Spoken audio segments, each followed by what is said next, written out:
Shri Rupam Sagaratam Sahaganam Bhagavatam Vitam Tam Sajivam Sadvetam Savadutam Parijana Sahitam Krishna Chaitanya Deva Shri Radha Krishna Sahaganam Adita Shri Vishakam Vitamsha Hey Krishna Karuna Sindhu Nilavandhu Jagatpati Gopesha Gopika Kantara Dakantara Mostati Tapta Kansana Gaulangi Radhe Vrindavaneshvari Ichabanu Sute Devi Pranamami Hare Priya Namo Mahavanyanya Krishna Prema Pridayate Krishna Krishna Chaitanya Namne Gorat Vitse Namaha Jai Shri Krishna Chaitanya Prabhu Nityananda Shri Advaita Shri Gadadhar Shivasati Gaur Bhakta Vinda Hare Krishna Krishna Krishna Hare Hare Hare Rama Rama Rama Hare Hare Bindhaye Tulasi Devai Priyaye Keshava Satya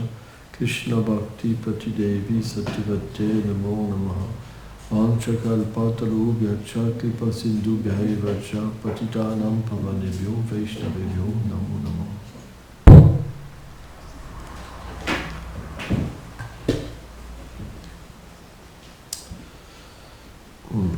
Donc nous allons lire un verset de Srimad Bhagavad Gita.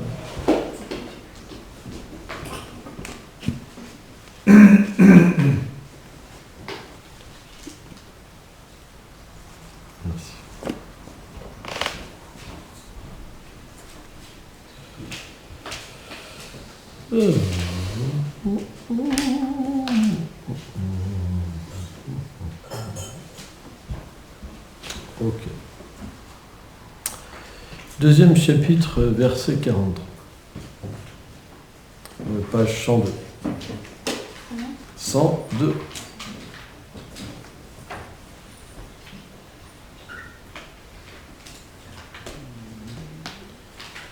Om Namo Bhagavate Vasudevaya. Om Namo Bhagavate Vasudevaya. Om Namo Bhagavate Vasudevaya. Om Namo Bhagavate Vasudevaya. Om Namo Bhagavate Vasudevaya. Om Namo Bhagavate Vasudevaya. Kamatmanas Bhagapara Janma Karma Farapradam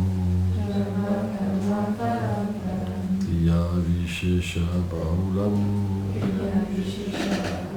Bhogeshvaryam Gatim Prati Kamatmanas Bhagapara Janma Karma Farapradam Kriya Vishesha Bahulam Bhogeshvarya Gatim Prati Kyamatmana Svagapara Janma Karma Farapradam Kriya Vishesha Bahulam Bhogeshvaryam Gatim Prati. Traduction. Ceux dont les cœurs sont contaminés par la concupiscence accomplissent de nombreuses cérémonies fastueuses pour atteindre des planètes édéniques en pensant qu'elles sont l'objectif le plus élevé des Védas. Bien qu'ils mènent au plaisir et à l'opulence, de tels rituels lient leurs adeptes au cycle des morts et des renaissances. Commentaire. Srila Vishwanath Chakravarti Thakur dit: quelle sorte de déclaration est-ce que ces personnes suivent? En réponse, il est dit qu'en analysant le profit et la perte de tels rituels védiques, elles établissent comment accroître leurs activités qui leur apporteront du plaisir et de l'opulence, même si de telles activités entraînent la naissance et la mort. Namaste Vishnu Padaya Krishna Pestaya Bhutale Shrimate Bhaktivedanta Swaminiti Namine Namaste Sarasvati Devi Gauravani Prachaline Nileve Shesha Sunyavadi Prachachari Jate.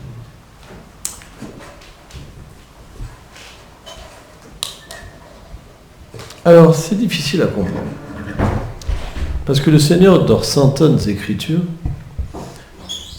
il prescrit l'accomplissement de devoirs pour atteindre les planètes du paradis. On voit beaucoup de religieux cherchent à atteindre le paradis. Et là, ce même Seigneur suprême qui est présent en tant que personne, puisque quand il prône l'atteinte du paradis, il est quelque peu voilé, dans le sens que les religieux traditionnels ne connaissent pas Dieu, qui est Dieu, c'est vrai, c'est la réalité. Il est une personne avec une grosse barbe, très longue, sur un nuage, qui châtie les gens ou qui récompense les gens. Un point, c'est tout. Il n'a ni de forme, ni d'activité. Il n'a pas le droit de se promener, il n'a pas le droit de rire, il n'a pas le droit d'aimer, etc., etc. C'est l'absolu. Donc l'absolu, ça veut dire qu'on ne connaît pas finalement. Et là, ce Seigneur suprême, quand il vient dans le monde matériel, il manifeste ses activités. Et c'est extrêmement surprenant, parce que les gens qui désirent atteindre le paradis, quand le Seigneur vient, ils ne peuvent l'accepter. Krishna lui-même dit dans la Bhagavad Gita, avec Nityapalam, que lorsqu'il vient dans ce monde, les gens pensent qu'il est un être ordinaire. Bien sûr, ce n'est pas forcément les gens qui le voient, parce que quand il vient dans ce monde, c'est des demi-dieux qui l'accompagnent, des êtres extrêmement évolués, ses compagnons éternels. Mais puisque ses activités ressemblent à celles des humains, puisque le monde, sa demeure transcendantale, est finalement, le monde matériel est le reflet de sa demeure, quelque part les êtres humains, ils accomplissent plus ou moins les mêmes activités que le Seigneur suprême. Le Seigneur mange, nous mangeons. Le Seigneur joue, nous jouons. Le Seigneur aime, nous aimons. Nous avons une mère, il a une mère éternelle. Nous avons un père, il a une père éternelle. Il a des amis, etc. Donc en fait, quand le sous-créateur, qu'on appelle Brahma, crée cet univers, il le crée parce que le Seigneur lui permet d'avoir une vision de sa demeure. Et à partir de cette vision, il crée. Et comme il est investi de passion, tout ce qu'il a vu, ça devient inversé. Ça veut dire que l'éternité devient la mort, la connaissance devient l'ignorance, et la félicité devient la souffrance, ou la concupiscence. Vous comprenez? Donc, quand les gens entendent parler du Seigneur suprême et de ses activités, et qu'ils n'ont qu'une expérience finalement de leur activité qui est très infime et finalement une source de souffrance, ils pensent que quand le Seigneur vient, ça ne peut pas être le Seigneur suprême. Parce que le Seigneur, il ne peut pas avoir d'activité, il ne peut pas avoir de beauté, il ne peut pas avoir de douceur. En fait, pour eux, la vérité, elle ne peut être que impersonnelle. Et c'est là le problème. D'où viendrait la forme? D'où viendraient les sentiments? D'où viendraient les échanges? Puisqu'ils viennent de l'absolu. Et là, à partir de là, ils n'ont plus de réponse. Ils sont perdus. C'est pourquoi le Seigneur suprême, pour ces gens-là, qui ont des désirs matériels, puisqu'en rejetant le Seigneur suprême en tant qu'une personne, qu'est-ce qui reste? Il ne reste plus que des désirs matériels. Il n'y a plus possibilité d'avoir une relation avec Dieu, vous comprenez? Et de devenir pur. Donc, ils adorent Dieu pour des biens matériels, pour atteindre le paradis. Et il y a ce qu'on appelle le rituel du soma. C'est en fait un rituel où on offre une espèce de boisson, en fait, qui devient après, par le rituel, sanctifié. Ça, c'est quelque chose qui est connu depuis le début des temps, en fait. Et quand les gens boivent, en fait, ils peuvent purifier leurs péchés et atteindre le paradis. Et le Seigneur explique dans la Bhagavad Gita que cette atteinte du paradis, elle est temporaire, parce que dans ce monde, tout est temporaire. Toutes les planètes seront détruites. C'est question de temps, déjà, premièrement. Puisque l'univers est créé, maintenu et anéanti dans un cycle sans fin. Donc toutes les positions dans ce monde sont temporaires et liées quelque part à la souffrance, puisqu'il y aura une fin. Donc, Krishna explique, les personnes peuvent atteindre ce paradis, ces planètes édéniques qu'on appelle Swarga, que le temps de leur activité pieuse. Ça veut dire que quand on accomplit des activités pieuses, ces activités s'accumulent, nous permettent d'atteindre un niveau matériel supérieur, et quand ces activités sont consumées avec le temps, on revient sur Terre. C'est ce qu'on appelle le cycle des morts et des naissances. Par exemple, si on accomplit des activités impies, les activités impies, c'est des activités qui ne sont pas prescrites dans les Écritures. Ça veut dire qu'on agit indépendant en pensant qu'il n'y a pas de loi. Donc ces activités impies, quand elles s'accumulent, on va sur les planètes infernales, où il y a de la souffrance. Donc les planètes infernales, où il y a la souffrance, et les planètes du paradis, où il y a du bonheur, c'est deux états qui sont transitoires. Et la Terre, c'est un état, en fait, quand l'être vivant vit sous une forme humaine, où il fait des activités, et ces activités, soit elles sont pieuses, soit elles sont impies. Or, le Seigneur, en fait, dans la Bhagavad Gita, nous explique que toutes ces deux activités doivent être abandonnées.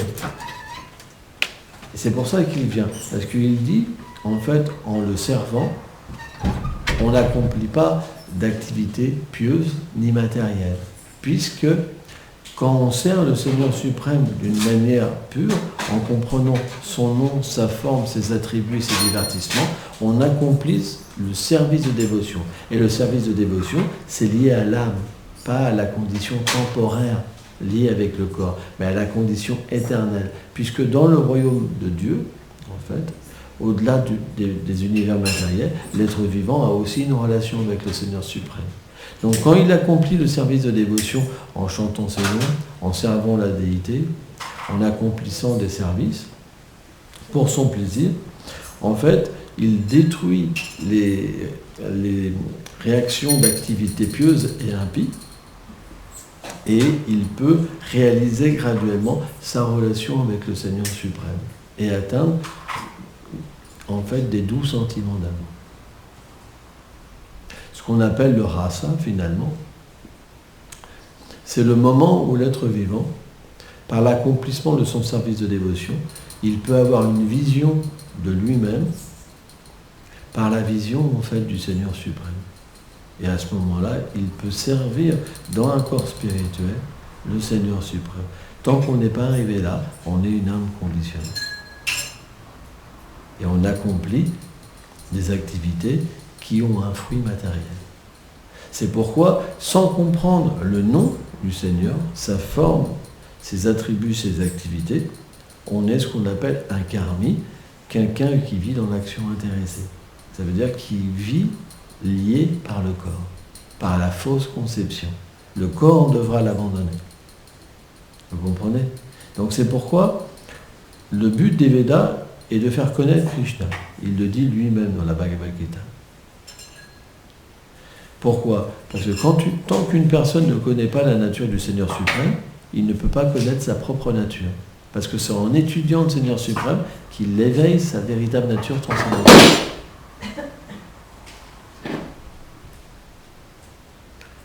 C'est pourquoi l'étude des textes sacrés comme la Bhagavad Gita ou le Śrīmad Bhagavatam, ils sont essentiels pour l'être vivant. Parce que les textes que donne le Seigneur suprême, ils sont en fonction de la qualification des êtres. Donc si quelqu'un lit sur l'action intéressée, son désir va être le paradis, par exemple.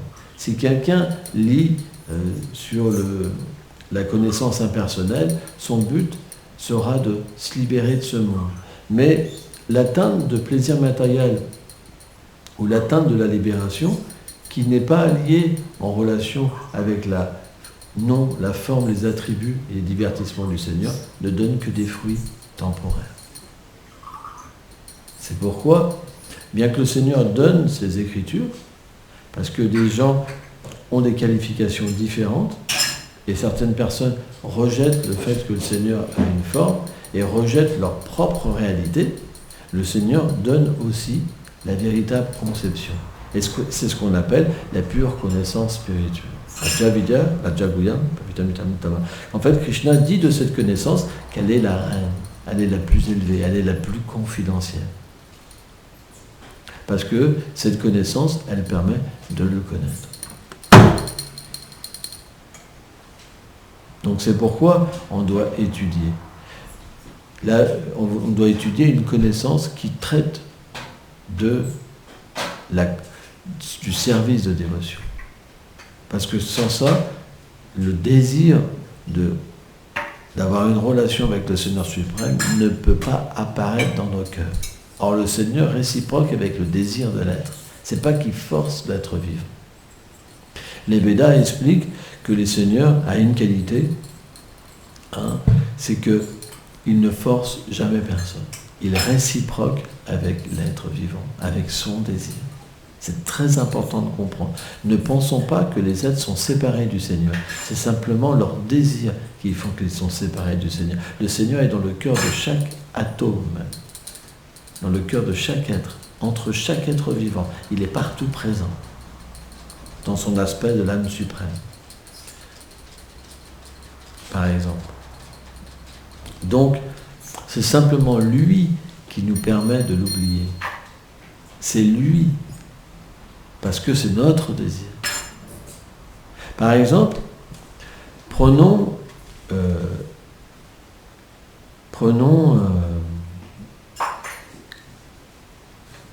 le cas de parents et d'enfants. Les parents, ils vont cacher certaines choses à leurs enfants. Pourquoi ? Parce que c'est la nature de personnes qui aiment un enfant de cacher certaines choses pour pas que l'enfant découvre les choses tout de suite. Par exemple, ce monde, il est difficile pour vivre. On a beaucoup de souffrances. Et pourtant, on ne va pas dire à un enfant, tu verras, tu vas beaucoup souffrir plus tard. Vrai ou pas ? Quelque part, on cache ça. On triche, quelque part. C'est comme l'histoire de Bouddha Siddhartha, son père qui avait essayé de lui faire un royaume où il avait enlevé tous les gens malades,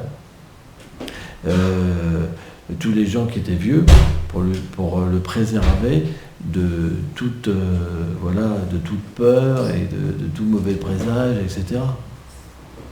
Quelque part, quand on élève un enfant, on ne lui dit pas la vérité. Parce que si on lui disait la vérité, ce ne serait pas si simple que ça. Et pourtant, l'enfant, il va graduellement découvrir la vérité. Vous comprenez ? Moi, je sais, par exemple, Dieu à mes vies passées, quand je suis né et que j'ai commencé à grandir, j'ai vu que ce monde n'était pas fait pour moi. Tout de suite, j'ai compris ça. C'est pour ça que je suis devenu un marginal. En fait, les marginaux de notre société, c'est des gens qui ne veulent pas rentrer dans ce monde. Parce qu'ils savent qu'il n'est pas une source de félicité, une source de bonheur. Malheureusement, ils n'ont pas la connaissance. Et ils vont devenir des voyous, etc. Mais s'ils avaient la connaissance, peut-être, ils deviendraient en fait des spiritualistes. Parce que la vraie marginalité, finalement, c'est de devenir un spiritualiste. Parce que le spiritualiste, il ne rentre pas dans la société. Il est sur un plan spirituel. Parce que la société, qu'est-ce que c'est ? C'est finalement des âmes qui oublient le Seigneur suprême et qui essaient de créer un royaume sans Dieu. Et ce royaume-là, il est juste une source de souffrance. Les gens souffrent. Ils ne peuvent pas se libérer de la souffrance. Puisqu'ils nourrissent leur conditionnement, leur mauvaise conception. Je suis le corps, je suis matière. Alors que quand vous avez la connaissance, vous nourrissez votre constitution, votre relation avec le Seigneur suprême. Or, de la même manière que des parents ne disent pas la vérité à l'enfant parce que parfois l'enfant aussi n'a pas envie d'entendre la vérité, parce qu'il veut faire son chemin, le Seigneur suprême permet à l'être vivant d'être libre. Parce que la liberté, finalement, c'est notre richesse. Si on n'était pas libre, on serait des esclaves. Qui veut être esclave ? Ah, je vois Leïta Saki, elle a levé la main. Leïta Saki, elle a levé la main. Personne ne veut être des esclaves. On veut être libre. On veut être tous libres. Mais la liberté, ça ne veut pas dire qu'on ne peut pas se tromper. Donc le Seigneur nous donne la liberté, mais quand on se trompe, finalement, et qu'on veut être nous-mêmes le Seigneur suprême, il doit manifester un moyen pour qu'on puisse être dans cet état-là. Sans ça, on ne serait pas libre d'être ce qu'on veut. Et c'est très important à comprendre. Donc à partir de là, on oublie le Seigneur suprême et on pense qu'on est matière. Parce que si on pense qu'on est spirituel, ça veut dire qu'on est conscient de Dieu. On ne peut pas oublier Dieu en étant spirituel. Spiritualiser, ça veut dire notre réalité. Donc, à moins qu'on puisse être conditionné par la matière, on ne peut pas oublier. Donc à partir de là, on oublie qu'on est l'âme.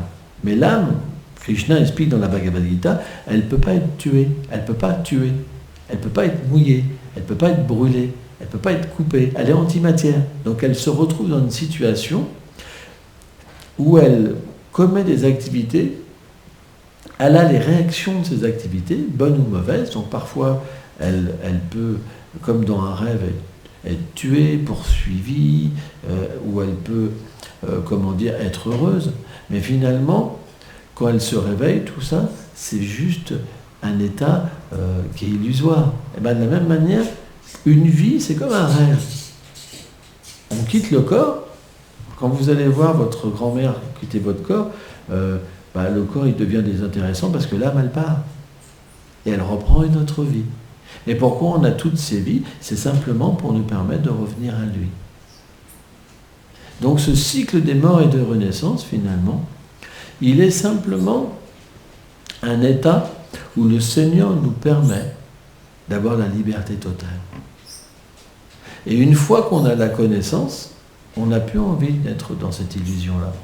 Mais pour pouvoir accepter cette connaissance, il a fallu passer par différents états où on a réalisé que ce monde et l'indépendance n'étaient pas bonnes. Parce que finalement, on ne pouvait pas être heureux sans lui. Parce que lui, il est la source de l'amour. Donc quand on devient déconnecté de la source de l'amour, on est comme une petite braise qui s'éteint. Ça veut dire qu'on n'a plus de jus. On est dans un manque. On est dans une frustration parce qu'il nous manque le feu. Il nous manque l'amour absolu. Donc à un moment, qu'est-ce qui se passe? Avec cette frustration et de ce voyage, on a envie de revenir au Seigneur suprême, et c'est à ce moment-là qu'on accepte la connaissance, pas avant. Et c'est à ce moment-là qu'on commence à pratiquer et être sérieux. Et là, à ce moment-là, le Seigneur se révèle, et on nourrit notre constitution, et on se libère de notre conditionnement, et on devient une âme réalisée. Et après, on revient à lui. Ça ne peut pas être autrement. Et c'est pour ça que le problème, c'est que les religieux qui sont dans l'action intéressée, quand vous leur demandez pourquoi les gens souffrent, ils ne savent pas répondre. Pourquoi Dieu permet de faire ça? Ils ne savent pas répondre. Ils n'ont aucune réponse. Vrai ou pas? C'est normal. Parce que s'ils avaient les réponses, ils ne seraient pas dans l'action intéressée. Mais dans l'action intéressée, on ne sait pas qui est le Seigneur suprême. On peut créer que cette personne est Dieu, par exemple, mais jamais ils réalisent leur relation avec le Seigneur suprême. Toujours ils pensent qu'ils sont le corps. Vous allez dans ces endroits, vous lisez les cahiers de prière, c'est toujours pour le corps. Faites que mon enfant réussisse à l'école, faites que je sorte de la maladie. Il n'y a que ça. C'est ce qu'on appelle l'action intéressée. Donc, à force de prier Dieu, à un moment, on peut rencontrer la connaissance véritable. Mais ça peut prendre tellement de vie. C'est normal. Parce qu'en fait, le temps n'a pas d'existence. L'âme est éternelle. Ça, c'est pas possible de comprendre pour l'âme conditionnée. Le jour où on réalise notre relation avec le Seigneur, c'est comme si on ne l'avait jamais quitté. Ça prend qu'un instant. Donc, qui va accepter ça? Simplement les âmes fortunées. C'est très rare d'accepter. Ça veut dire que c'est quand on a fini le voyage. Et ça, on appelle ça le Vaishnavisme. Le Vaishnavisme, ce n'est pas une conception de religion, c'est un état éternel. Donc un Vaishnava, c'est quelqu'un de rare. Par exemple, en ce moment, on est en train d'aller vers l'état d'un Vaishnava. Ça veut dire qu'on accepte qu'on est l'âme Mais selon notre pratique et notre sincérité, il y a certains qui commencent à le réaliser, il y a certains qui l'ont réalisé, et il y a même certains qui sont même dans l'action intéressée, même dans le Vaishnavisme. Ça veut dire qu'ils ont accepté le Seigneur, alors ils acceptent que c'est une personne, mais c'est quand même encore en relation avec le corps. Vous comprenez? Il y a des désirs matériels. Mais même s'il y a des désirs matériels, ça donnera le succès. Parce que le Seigneur, il donne, dans cette voie-là, il ne donne plus, il comble plus l'être avec des désirs matériels. Il va purifier les désirs de l'être pour lui éveiller les désirs transcendantaux. C'est pourquoi, et ce qui est vraiment intéressant, c'est qu'une fois qu'on lit la Bhagavad Gita, si vous lisez par exemple les enseignements de Jésus, vous allez comprendre les enseignements de Jésus complètement différents. Et vous allez voir que les gens ne comprennent pas les enseignements de Jésus. Jésus est un Vaishnava. Parce qu'il a une compréhension claire du Seigneur suprême. Et une fois que vous lisez la Bhagavad Gita, quand vous lisez les enseignements de Jésus, tout devient révélé. C'est comme un coffre-fort avec des clés. Parce qu'en fait, quand les grands associés du Seigneur, qui sont des Sakya Vaishnavatas, ça veut dire que le Seigneur se manifeste en eux pour une mission. Lorsqu'ils viennent, ils parlent en temps, lieu et circonstances. Vous n'allez pas parler à des barbares, pareil qu'à des purs dévots. Parce que quand les gens, ont des désirs matériels, vous ne pouvez que leur parler à un certain niveau. Et c'est normal. Par exemple, quand vous allez au CP, vous n'allez pas enseigner les maths plus. Et au maths plus, vous n'allez pas parler de CP. Et pourtant, le maths plus, il peut comprendre le CP. Mais le CP ne pourra pas comprendre le maths plus.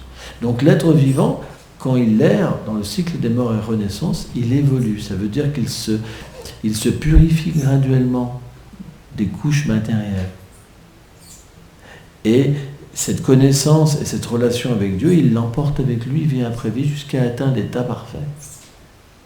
Donc, de la même manière, si le Seigneur n'envoyait pas ses associés dans ce monde pour différents niveaux, les gens ne pourraient pas évoluer. Parce que si vous parlez de quelque chose de trop élevé, les gens ne peuvent pas commencer. Donc, c'est la même voie, mais qui est donnée avec différents langages, parce que des gens ont différentes qualifications. Mais si vous avez la plus haute qualification, mais que vous lisez les enseignements de Jésus, par exemple, vous verrez que Jésus, il connaissait le Seigneur suprême, il avait une relation avec lui, mais qu'il a parlé juste à un certain niveau. Et c'est pourquoi, s'il n'y a pas de gens qualifiés dans la voie pour parler, les gens reviennent à l'action intéressée. Ça veut dire qu'ils vont comprendre les enseignements d'une personne selon leur conscience. Et c'est normal. C'est tout à fait normal.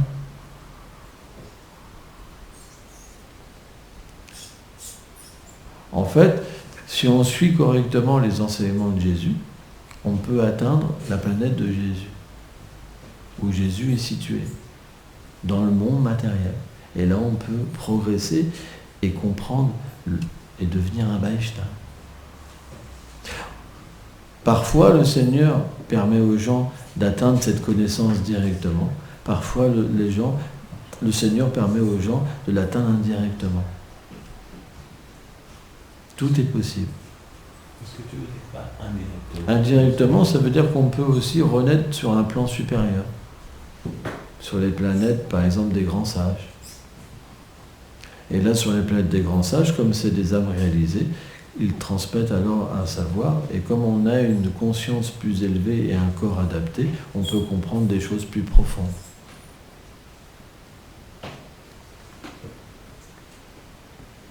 C'est normal. Alors bien sûr, il y a différents savoirs et différentes relations avec le Seigneur suprême. Par exemple, quand Jésus il parlait du Père, ça, selon les Védas, c'est ce qu'on appelle la planète de Satyaloka. Satyaloka, c'est la planète de Brahma, la plus élevée en fait, où les gens adorent en fait le Seigneur comme le Père. On dit que par exemple Brahma reçoit directement en fait l'enseignement du Seigneur, parce que le Seigneur est aussi présent sur cette planète, sous la forme de Mahapurusha. Et qu'à la fin, au moment de la destruction de l'univers, Brahma, il va avec tous ses disciples avec Kunta dans le monde transcendantal. Par exemple. Donc, il y a plein, de façons de voir les enseignements du Seigneur suprême. Mais une chose est sûre, c'est qu'en tant qu'un père, le Seigneur doit faire les arrangements pour que ses enfants reviennent à lui. C'est une question, c'est naturel, en fait. C'est le principe de l'amour.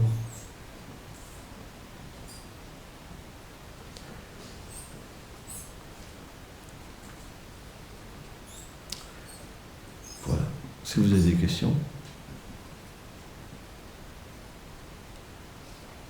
Oui, je suis de là, baba. Quelqu'un m'a dit cet été, je ne crois pas dans la vie, en fait, que Jésus, il a une unité avec Kunta. Avec Kunta? Tu as lu ça, toi? Ah non, je sais. Moi, je n'avais pas lu, c'est personnel, j'ai lu ça. Non. J'ai lu de Prabhupada qui disait que Jésus avait sa planète. Ah ouais. Mais c'est pas avec Kunta. Bah, la personne, elle était sûre de m'avoir lu ça. Tu sais, des fois, les gens sont sûrs de m'avoir lu ça. Non, j'ai pas lu ça.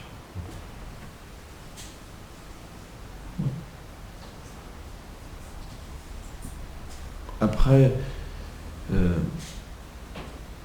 le principe, c'est que les associés du Seigneur, parfois, ils viennent dans une forme humaine, aussi pour pouvoir aider les gens, mais que ce n'est pas forcément leur forme éternelle, aussi.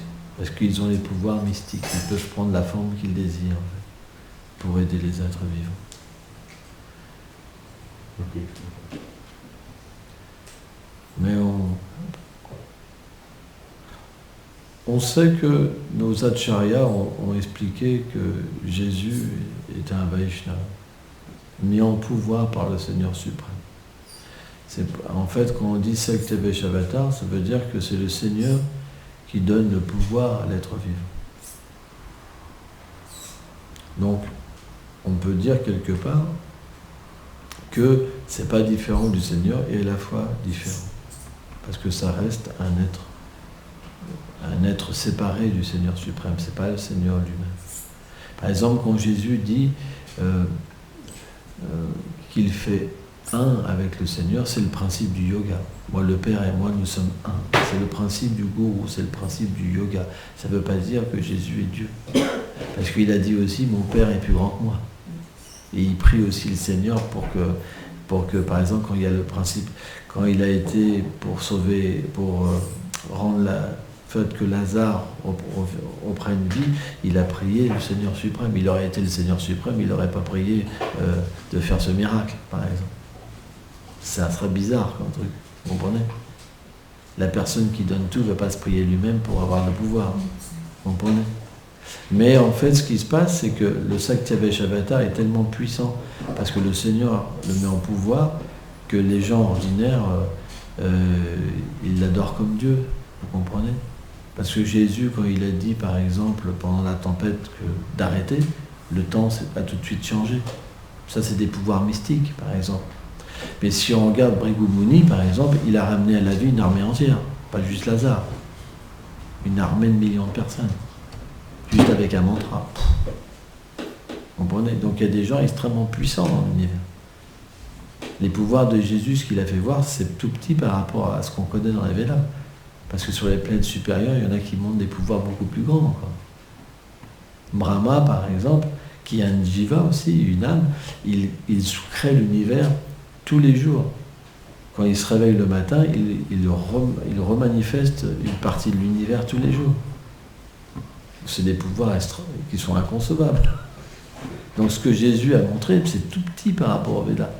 Marcher sur l'eau, c'est juste les bouddhistes, ils font ça, par exemple. Ramener des gens à la vie, les yogis, ils font ça. En fait, ce que Jésus a fait voir, c'est des petits pouvoirs que même les yogis peuvent avoir. Vous comprenez? Mais Jésus était prophétisé dans les Védas. C'est pour ça qu'on accepte Jésus comme une personne authentique. Par exemple, Moïse aussi a été prophétisé. Mais ils ne sont pas prophétisés comme le Seigneur lui-même. Vous comprenez? Et eux-mêmes ne disent pas qu'ils sont le Seigneur. Vous comprenez? Par exemple, si on regarde l'historique de l'Église, au début, Jésus, c'était un prophète, après, ça a été l'homme-dieu, après, il est revenu un prophète. Ça a changé, en fait, c'est voté, en fait. C'est comme ça, c'est connu. Mais, en fait, la réalité, c'est qu'on ne peut pas... Dieu ne se fait pas chair. Ça, c'est un principe mayavadi. Le Seigneur a un corps éternel. Il n'a pas besoin de se faire chair. Il vient dans sa forme éternelle, vous comprenez? Parce que leur conception, c'est que Dieu n'a pas de forme. Donc il doit prendre une forme de chair pour venir. Et ça, c'est une conception fallicieuse.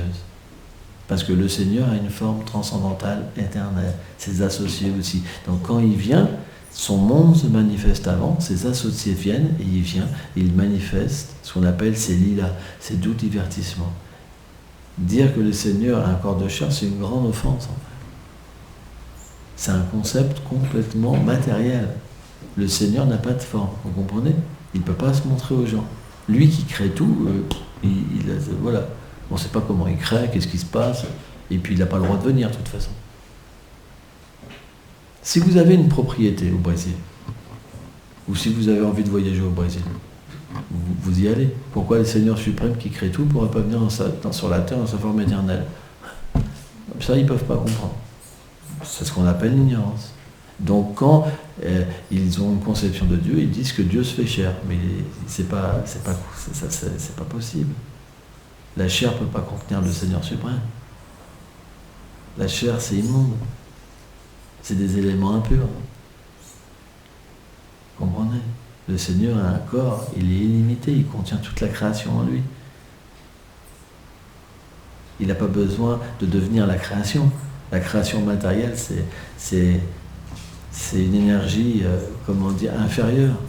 Elle ne peut même pas le toucher. Quand le Seigneur vient, il ne vient jamais dans le monde matériel. C'est son monde qui se manifeste avant.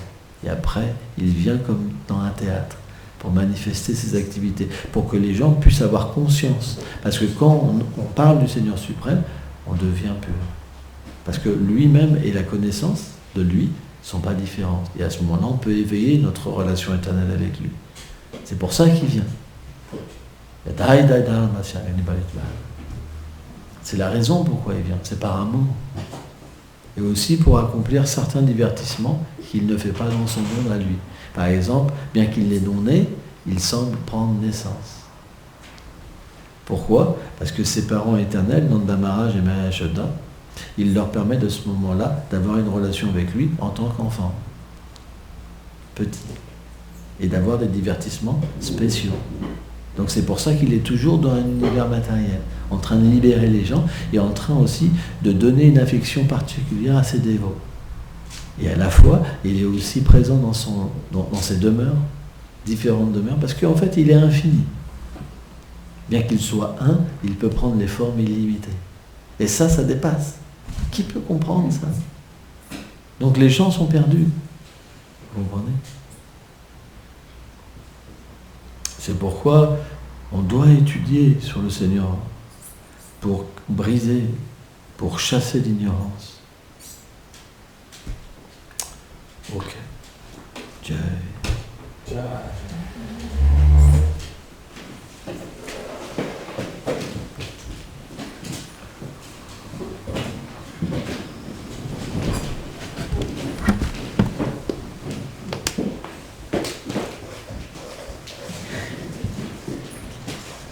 Merci.